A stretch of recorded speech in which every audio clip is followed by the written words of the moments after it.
अपने गुस्से को लोगों पर नहीं, काम पर लगाओ, अवश्य सफल बनोगे। ऐसी सिख गौतम बुद्ध ने कई सालों पहले उस वक्त की पीढ़ी को क्यों दी थी? इसके पीछे का रहस्य क्या है? आज इसी रहस्य के बारे में हम गौतम बुद्ध की कहानियों के माध्यम से जानेंगे। तो बिना देर किए चलिए उन कहानियों की शुरुआत करते हैं। दोस्तों, बहुत समय पहले की बात है। सुंदरबन इलाके में रहने वाले ग्रामीणों पर हर समय जंगली जानवरों का खतरा बना रहता था। खास तौर पर जो युवक घने जंगलों में लकड़ियां चुनने जाते थे, उन पर कभी भी बाघ हमला कर सकते थे। यही वजह थी कि वे सब पेड़ों पर तेजी से चढ़ने उतरने का प्रशिक्षण लिया करते थे। प्रशिक्षण गांव के ही एक बुजुर्ग दिया करते थे, जो अपने समय में इस कला के महारथी माने जाते थे।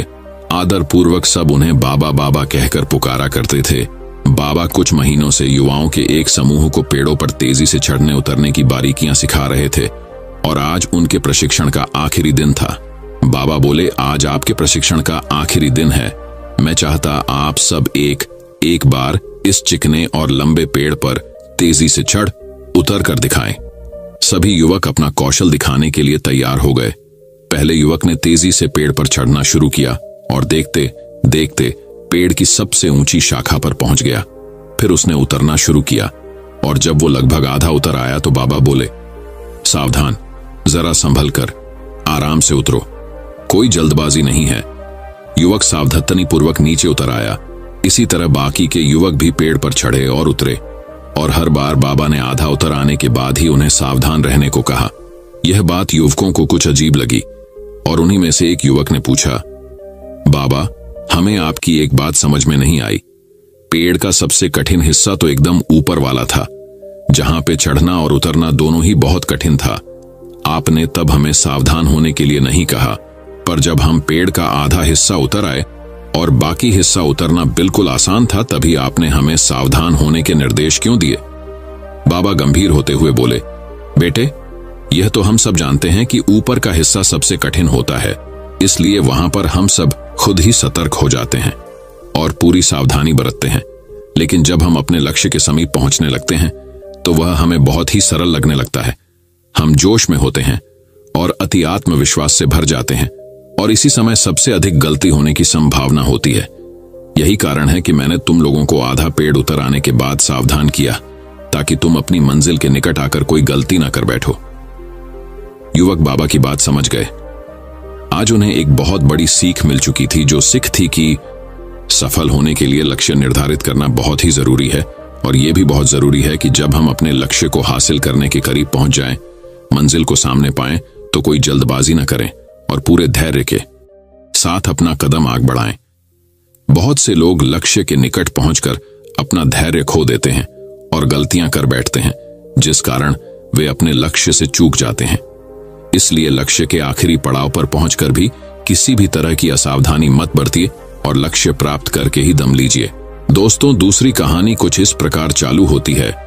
बहुत समय पहले की बात है। एक गांव में मोहन नाम का एक किसान रहता था। वह बड़ा ही मेहनती और ईमानदार था। अपने अच्छे व्यवहार के कारण दूर दूर तक लोग उसे जानते थे और उसकी प्रशंसा करते थे। पर एक दिन जब देर शाम वह खेतों से काम कर लौट रहा था, तभी रास्ते में उसने कुछ लोगों को बातें करते सुना। वे उसी के बारे में बात कर रहे थे। मोहन अपनी प्रशंसा सुनने के लिए उन्हें बिना बताए धीरे धीरे उनके पीछे चलने लगा, पर उसने उनकी बात सुनी तो पाया कि वे उसकी बुराई कर रहे थे। कोई कह रहा था कि मोहन घमंडी है, तो कोई कह रहा था कि सब जानते हैं वो अच्छा होने का दिखावा करता है। मोहन ने इससे पहले सिर्फ अपनी प्रशंसा सुनी थी, पर इस घटना का उसके दिमाग पर बहुत बुरा असर पड़ा और अब वह जब भी कुछ लोगों को बातें करते देखता तो उसे लगता वे उसकी बुराई कर रहे हैं। यहां तक कि अगर कोई उसकी तारीफ करता तो भी उसे लगता कि उसका मजाक उड़ाया जा रहा है। धीरे धीरे सभी ये महसूस करने लगे कि मोहन बदल गया है और उसकी पत्नी भी अपने पति के व्यवहार में आए बदलाव से दुखी रहने लगी। और एक दिन उसने पूछा, आज कल आप इतने परेशान क्यों रहते हैं? कृपया मुझे इसका कारण बताइए। मोहन ने उदास होते हुए उस दिन की बात बता दी। पत्नी को भी समझ नहीं आया कि क्या किया जाए, पर तभी उसे ध्यान आया कि पास के ही एक गांव में एक सिद्ध महात्मा आए हुए हैं और वो बोली, स्वामी, मुझे पता चला है कि पड़ोस के गांव में एक पहुंचे हुए संत आए हैं। चलिए हम उनसे कोई समाधान पूछते हैं। अगले दिन वे महात्मा जी के शिविर में पहुंचे। मोहन ने सारी घटना बताई और बोला, महाराज, उस दिन के बाद से सभी मेरी बुराई और झूठी प्रशंसा करते हैं। कृपया मुझे बताइए कि मैं वापस अपनी इज्जत कैसे बना सकता हूं। महात्मा मोहन की समस्या समझ चुके थे। महात्मा बोले, पुत्र, तुम अपनी पत्नी को घर छोड़ आओ और आज रात मेरे शिविर में ठहरो। मोहन ने ऐसा ही किया, पर जब रात में सोने का समय हुआ तो अचानक ही मेंढकों के टर टर की आवाज आने लगी। मोहन बोला, ये क्या महाराज, यहां इतना कोलाहल क्यों है? महात्मा बोले, पुत्र, पीछे एक तालाब है। रात के वक्त उसमें मौजूद मेंढक अपना राग अलापने लगते हैं, पर ऐसे में तो कोई यहां सो नहीं सकता। मोहन ने चिंता जताई। महात्मा बोले, हाँ बेटा, पर तुम ही बताओ हम क्या कर सकते हैं। हो सके तो तुम हमारी मदद करो। महात्मा जी बोले।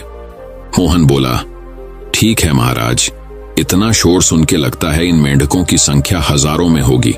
मैं कल ही गांव से 50-60 मजदूरों को लेकर आता हूं और इन्हें पकड़कर दूर नदी में छोड़ आता हूं। और अगले दिन मोहन सुबह सुबह मजदूरों के साथ वहां पहुंचा। महात्मा जी भी वहीं खड़े सब कुछ देख रहे थे। तालाब ज्यादा बड़ा नहीं था। 8-10 मजदूरों ने चारों ओर से जाल डाला और मेंढकों को पकड़ने लगे। थोड़ी देर की ही मेहनत में सारे मेंढक पकड़ लिए गए। जब मोहन ने देखा कि कुल मिलाकर 50-60 ही मेंढक पकड़े गए हैं, तब उसने महात्मा जी से पूछा, महाराज, कल रात तो इसमें हजारों मेंढक थे, भला आज वे सब कहां चले गए? यहां तो बस मुट्ठी भर मेंढक ही बचे हैं। महात्मा जी गंभीर होते हुए बोले, कोई मेंढक कहीं नहीं गया। तुमने कल इन्हीं मेंढकों की आवाज सुनी थी। ये मुट्ठी भर मेंढक ही इतना शोर कर रहे थे कि तुम्हें लगा हजारों मेंढक टर्र टर्र कर रहे हों। पुत्र, इसी प्रकार जब तुमने कुछ लोगों को अपनी बुराई करते सुना तो भी तुम यही गलती कर बैठे। तुम्हें लगा कि हर कोई तुम्हारी बुराई करता है, पर सच्चाई यह है कि बुराई करने वाले लोग मुट्ठी भर मेंढक के सामान ही थे। इसलिए अगली बार किसी को अपनी बुराई करते सुनना तो इतना याद रखना कि हो सकता है ये कुछ ही लोग हों जो ऐसा कर रहे हों, और इस बात को भी समझना कि भले तुम कितने ही अच्छे क्यों ना हो, ऐसे कुछ लोग होंगे ही होंगे जो तुम्हारी बुराई करेंगे। अब मोहन को अपनी गलती का एहसास हो चुका था।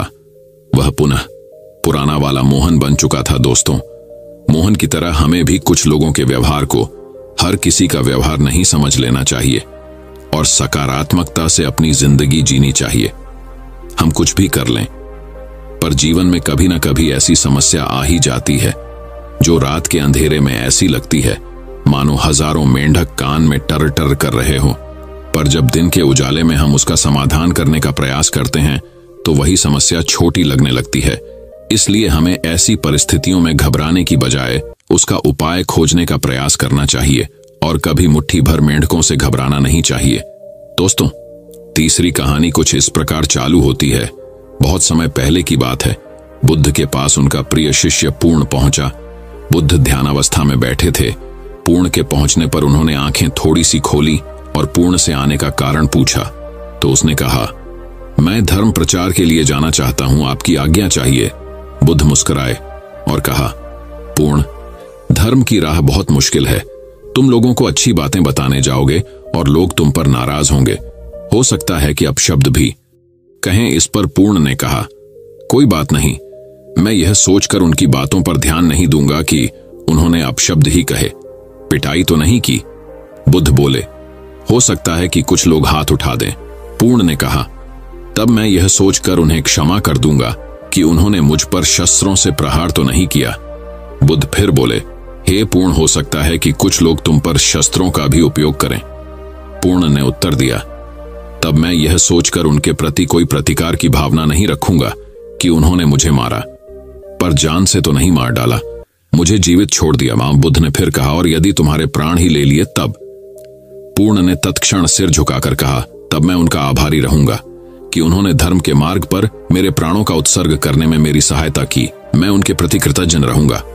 तब बुद्ध ने आंखें खोली और आशीर्वाद देकर अनुमति दी तथा पूर्ण से कहा, अब तुम धर्म प्रचार करने के पात्र हो।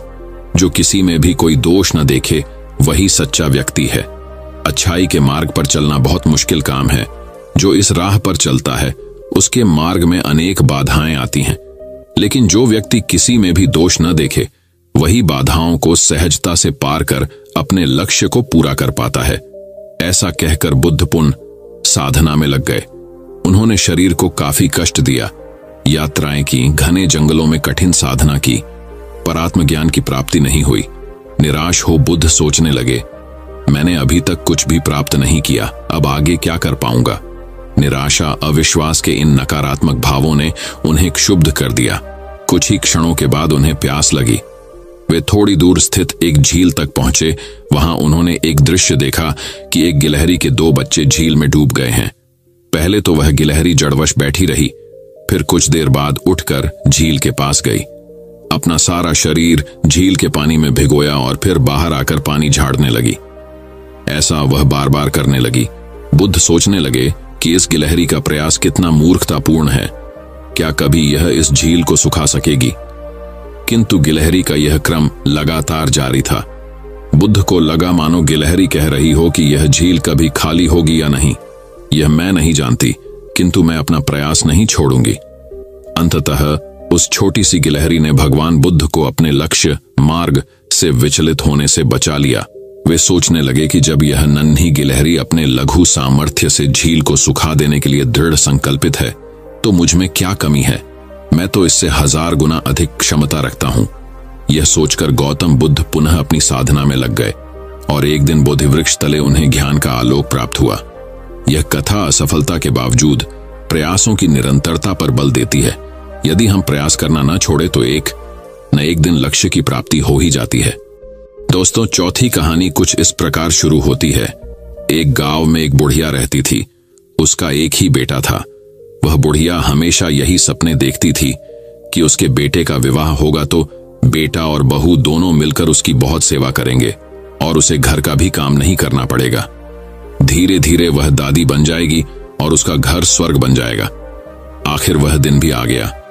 जब बुढ़िया के बेटे का विवाह बड़ी धूमधाम से हुआ, वह दादी भी बन गई, लेकिन संयोग से उसका कोई भी सपना पूरा नहीं हुआ।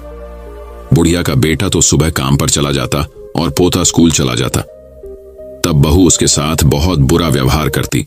बहू बुढ़िया से घर में झाड़ू लगवाती, झूठे बर्तन साफ करवाती और टूट फूटे बर्तनों में उसे भोजन देती।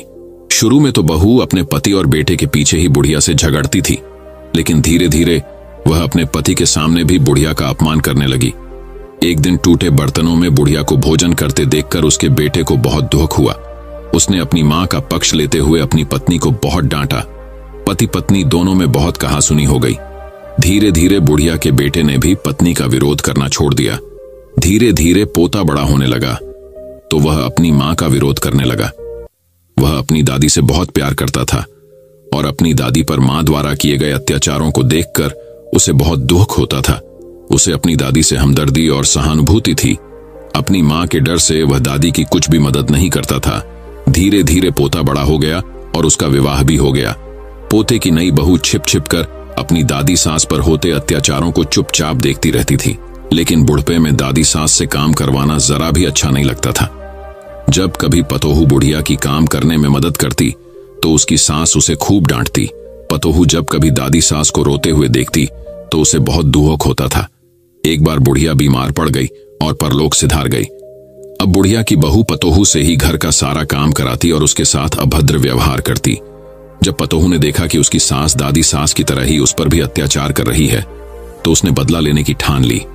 वह भी अपनी सास से वैसा व्यवहार करने लगी जैसा व्यवहार उसकी सास अपनी सास से करती थी। अब तो पतोहू अपनी सास को फूटी थाली में भोजन देने लगी। यह देखकर उसके पति और ससुर ने बहुत विरोध किया। पतोहू ने अपने ससुर और पति से कहा, मेरी दादी सास जितनी मेहनती और सीधी थी, जब माताजी उन्हें फूटी थाली में भोजन देती थीं, तब तुम कुछ क्यों नहीं बोले? उन पर होने वाले अत्याचारों को तुम दोनों चुपचाप देखते रहे। तब क्या तुम्हारे मुख पर ताला पड़ गया था? यदि किसी ने माताजी की तरफदारी की तो मुझसे बुरा कोई न होगा। पतोहू की बातें सुनकर उसका पति और ससुर कुछ नहीं बोले। उन्होंने भी उसका विरोध करना छोड़ दिया। ससुर को अपनी पत्नी के साथ अभद्र व्यवहार देखकर बहुत गुस्सा भी आता था। जब ससुर पतोहू को डांटने लगे तो वह उनके साथ भी अभद्र व्यवहार करने लगी। सास ससुर अकेले में बैठकर अपने सुख दुख की बातें करते और यही सोचते थे कि जैसा करोगे वैसा भरोगे। इस कहानी से हमें यह शिक्षा मिलती है कि हमें सबके साथ अच्छा व्यवहार करना चाहिए। क्योंकि जैसा व्यवहार हम दूसरों के साथ करेंगे वैसा ही व्यवहार दूसरे लोग हमारे साथ करेंगे। दोस्तों, 5वीं कहानी कुछ इस प्रकार चालू होती है। एक दिन बुद्ध एक घर के बाहर भीख मांगने पहुंचे। जैसे ही उसने दरवाजा खटखटाया, किसी महिला ने आकर खोला और बुद्ध को देखकर बोलने लगी, यह क्या, ये भिखारी सुबह कहां से आया? इतना बोलकर तुरंत दरवाजा बंद कर दिया। और उस महिला का एक पड़ोसी दूर से इस तमाशे को देख रहा था। वह भी बुद्ध का विरोधी था। स्वाभाविक रूप से उसे यह देखकर कुछ ज्यादा ही मजा आता था, इसलिए उसने भी बोला, बहुत बढ़िया। अगले दिन बुद्ध ने फिर उसी दरवाजे पर दस्तक दी। इस बार बुद्ध को देखकर महिला को फिर से गुस्सा आ गया और उसने बुद्ध पर कचरा फेंक दिया। और उस महिला का वही पड़ोसी आज भी तमाशा देख रहा था। स्वाभाविक रूप से बुद्ध का ऐसा अपमान देखकर वह बहुत प्रसन्न हुआ। इतना ही नहीं, बुद्ध की हालत देखकर वह जोर जोर से हंसने लगा। तीसरे दिन बुद्ध फिर उसी द्वार के सामने खड़े हो गए, लेकिन आज वह आदमी बुद्ध को फिर से देखकर आश्चर्यचकित रह गया। इससे पहले कि बुद्ध दरवाजा खटखटाए, उन्होंने बुद्ध को रोका और कहा, मैं एक ब्राह्मण हूं और मुझे हिंदू धर्म ग्रंथों के खिलाफ आपका बोलना बिल्कुल भी पसंद नहीं है, इसलिए मैं आपका कट्टर विरोधी हूं।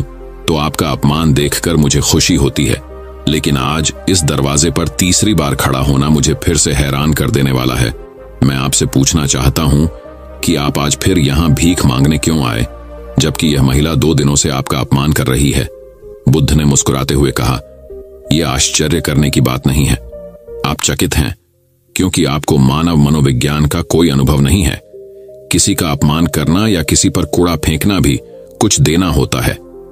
हर अपाकर्षण आकर्षण का ही एक रूप है। कल अगर किसी इंसान ने कचरा दिया होगा तो एक दिन वह खाना भी देगा। हालांकि वह व्यक्ति बुद्ध की इस बात से संतुष्ट नहीं था, फिर भी उसने मौन रहना जरूरी समझा। शायद वह यह सोच रहा होगा कि दरवाजा खटखटाओ। फिर देखते हैं, बुद्ध ने फिर से दरवाजा खटखटाया। संयोग से उसी स्त्री ने आज फिर दरवाजा खोला और आज तो बुद्ध के सामने उसका क्रोध 7वें आसमान पर पहुंच गया और सही में उसे मारने के लिए हाथ में झाड़ू ले लिया। उन्होंने झाड़ू उठाया तो जरूर, लेकिन बुद्ध के शांत चेहरे पर रही मुस्कान देखकर दूरी बनाए रखी। वह चाहकर भी बुद्ध पर वार नहीं कर सकी। वह बुद्ध के चेहरे पर आ रही शुद्ध मुस्कान से इतनी प्रभावित हो गई कि उसने झाड़ू फेंक दी और तुरंत अंदर भाग गई और बुद्ध को देने के लिए रोटी ले आई। बुद्ध ने उस महिला को ऐसे धन्यवाद दिया कि वह महिला बुद्ध के चरणों में गिर गई और माफी मांगने के साथ रो पड़ी।